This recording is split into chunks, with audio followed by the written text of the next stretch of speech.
Hello everyone, I hope you all are doing well. आज हम लोग एविडेंस एक्ट के एक डॉक्ट्रिन को समझेंगे जो accused person as a defence use कर सकते हैं, हालांकि प्रूफ भी उसे अक्यूज पर्सन को ही करना पड़ता है।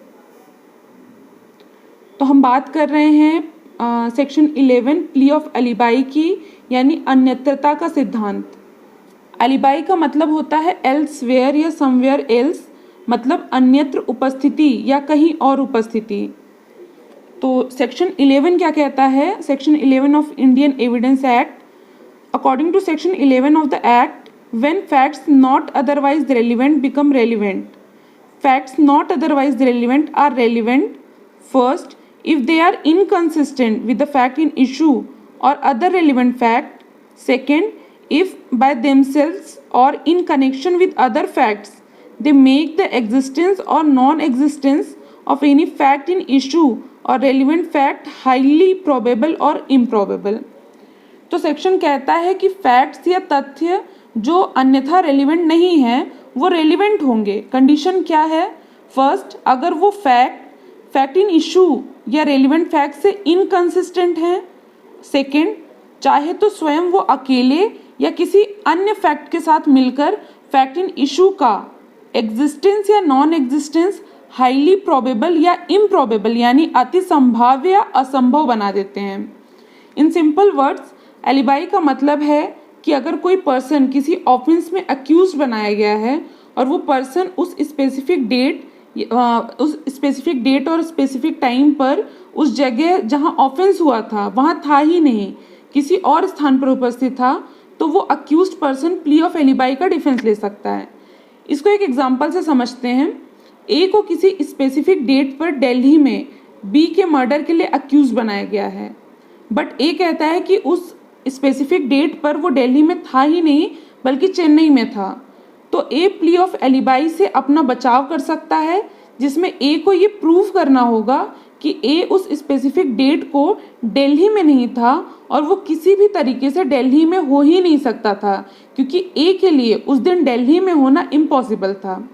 लेकिन कोर्ट इन फैक्ट्स को रेलिवेंट तभी मानेगा जब ए फैक्ट्स को प्रूव करेगा, वो भी बिना किसी डाउट के। तो बर्डन ऑफ प्रूफ जो है वो ए पर यानी अक्यूज पर होता है। उसे अगर प्ली ऑफ एलिबाई का फायदा लेना है तो उसे अपना कहीं और होना विदाउट डाउट कोर्ट के सामने प्रूव करना पड़ेगा। बहुत ही सिंपल डेफिनेशन है। आई होप आपको ये समझ में आ गई होगी। बहुत ही सिंपल डेफिनेशन है। अब इसको लैंडमार्क जजमेंट्स इसके देख लेते हैं।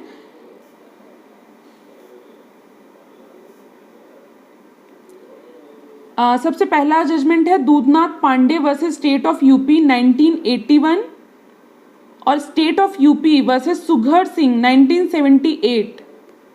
ये दोनों केसेस मैंने साथ में इसलिए बोले क्योंकि इनका जजमेंट सिमिलर था। इन केसेस में कोर्ट ने डिसाइड किया था कि प्ली ऑफ एलिबाई को तभी एक्सेप्ट किया जाएगा जब एक्यूज्ड अपना घटनास्थल पर ना होना बिना किसी डाउट के कोर्ट के सामने प्रूव करे। इसका मतलब ये है, अगर अक्यूज प्ली ऑफ एलिबाई का डिफेंस लेना चाहता है तो उसे ये प्रूव करना पड़ेगा कि वो घटना के दिन घटनास्थल से इतना अधिक दूर था कि उसका किसी भी तरह से घटनास्थल पर फिजिकली प्रेजेंट होना इम्पॉसिबल था।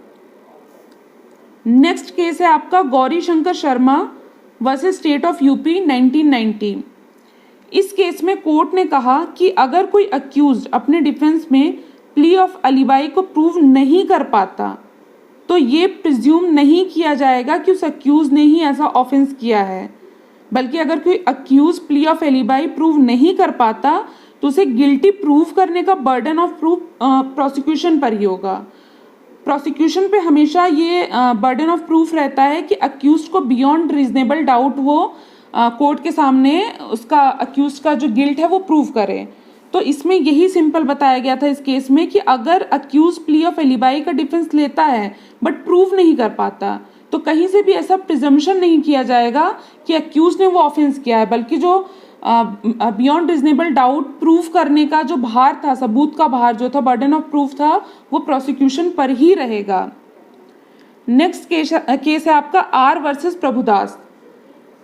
सेक्शन जो 11 है इसका सबसेक्शन 2 प्रोबेबिलिटी और नॉन प्रोबेबिलिटी की बात करता है, जिसमें फैक्ट स्वयं या किसी और फैक्ट के साथ मिलकर फैक्ट इन इशू का एक्सिस्टेंस या नॉन एग्जिस्टेंस हाईली प्रोबेबल या इम्प्रोबेबल बना देते हैं। ये landmark judgment R versus Prabhudas इसी का है 1874 का।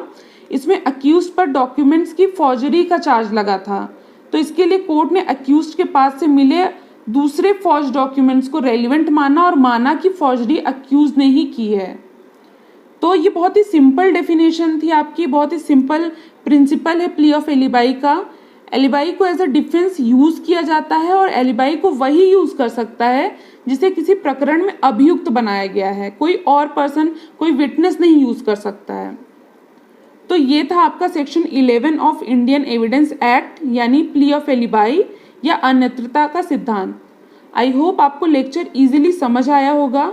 ऐसे ही और लेक्चर अपलोड होते हैं, आपको उसकी नोटिफिकेशन मिले उसके लिए please do subscribe this channel and hit the bell icon and please like and share this video also. Thank you so much.